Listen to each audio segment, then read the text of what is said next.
For RPG fans, 2024 has been an incredible year, to put it mildly. Regardless of which style of RPG you prefer, these last dozen months have had plenty on offer for everyone, and the majority of it has been excellent. Whether 2025 will continue that trend remains to be seen, but even so, a handful of titles are officially confirmed for the year that suggest that there's going to be no shortage of great RPGs to play in the near future.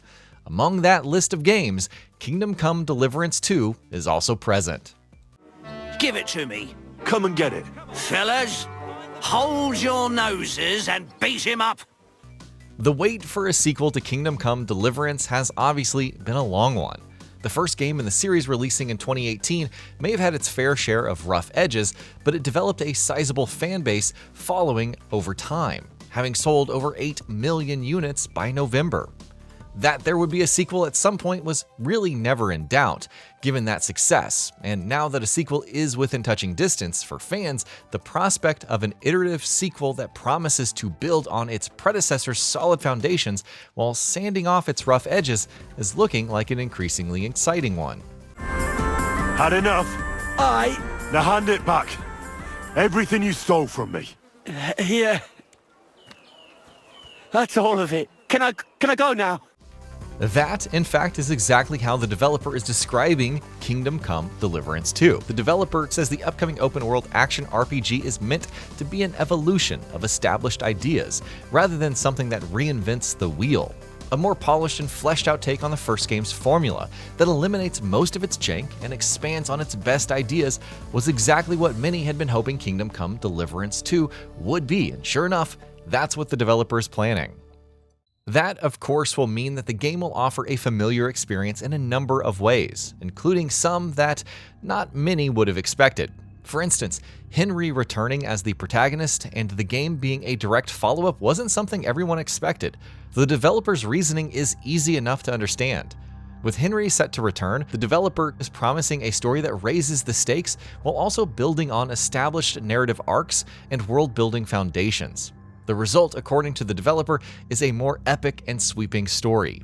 Deliverance 2 is being billed as the story of how Henry continues his climb up the medieval social ladder from blacksmith to hero to beyond, his personal journey becoming increasingly tied to the larger politics of central Bohemia, with the developer saying that the game will wrap up his tale. Those are all grand promises, if nothing else. Kingdom Come: Deliverance 2 also boasts over 5 hours of cinematics, according to the developer, so clearly the game's placing plenty of emphasis on storytelling. And of course, player choice is going to have a big role to play in the storytelling department as well. Choice and consequence mechanics can be a difficult thing to pull off, but the developer is promising a greater emphasis being placed on branching stories in the sequel. Quests will be more reactive. The story will throw players in situations where they're required to make tough decisions more frequently, and the different choices you make over the course of the story will have an impact on how everything culminates, with the game confirmed to feature multiple endings. Again, implementing meaningful player choice mechanics is much easier said than done, so it remains to be seen how well Deliverance 2 does here, but the promises made by the developer are certainly encouraging. That was no accident, was it? What are you on about? You'll raise your hand to a defenseless woman, but you need a whole gang to take on a man. Think you can insult me, do you? Shut your gob! Get him, lads! As important as all of this is, however, arguably nothing about Kingdom Come: Deliverance 2 is going to be a bigger sell than its promise of an authentic open-world setting that prioritizes immersion and realism above all else. Obviously, massive open worlds are a dime a dozen these days, and medieval settings, or settings adjacent to that aesthetic, have been a thing in games for as long as anyone can remember. What is far less common are games that choose to eschew all forms of fantasy elements and cut down on gamified abstractions as much as possible. And that promise is exactly what makes Kingdom Come: Deliverance 2 such a compelling prospect, potentially. Especially for all of the virtual tourism buffs out there, of which there are no shortage in gaming circles. The game's promise of an accurate and highly detailed recreation of 15th century Bohemia is one of its biggest selling points. Deliverance 2 is also looking to heighten its sense of immersion with the introduction of a new reputation system. Henry. Eniek, a dlaczego ty mówisz do mnie jak do głupca? Yes, that's me. Henry. I was sent by Dry Devil. Depending on player actions and the way that you choose to play, Henry will develop different reputations among the denizens of the world, which, as you may imagine, will impact the way that they behave around him and react to his decisions, and will in turn also impact the decisions that Henry himself will make. I'm curious to know how much this will impact the main story, but even if it doesn't do that much but is still implemented well enough, it should at the very least help ground you in the game's world, which in turn, in a game such as this one, is supremely important. I heard something.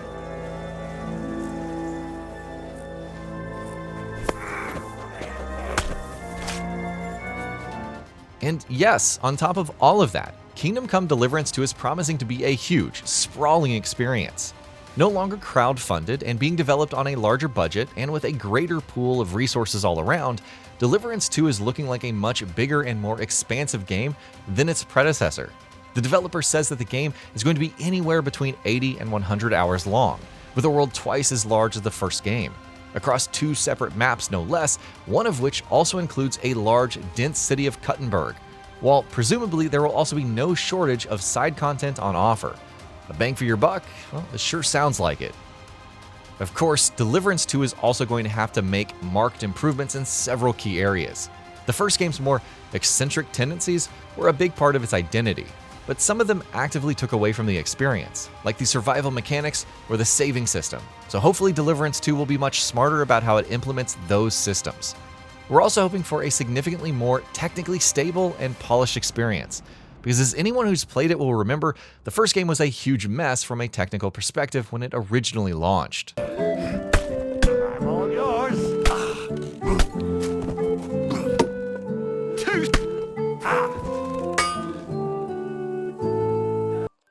With enough quality of life changes and coats of polish, Kingdom Come Deliverance 2 can be the game that its predecessor showed the promise to be, but didn't quite have the means to fulfill.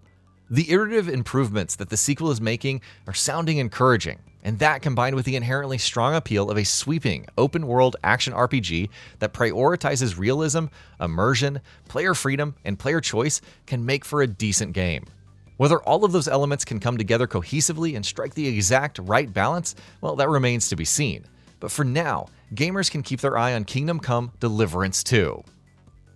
And that'll be about it for this one. If you guys like what we're doing at Gaming Vault, please consider subscribing to our channel, and I'll see you guys on the next video.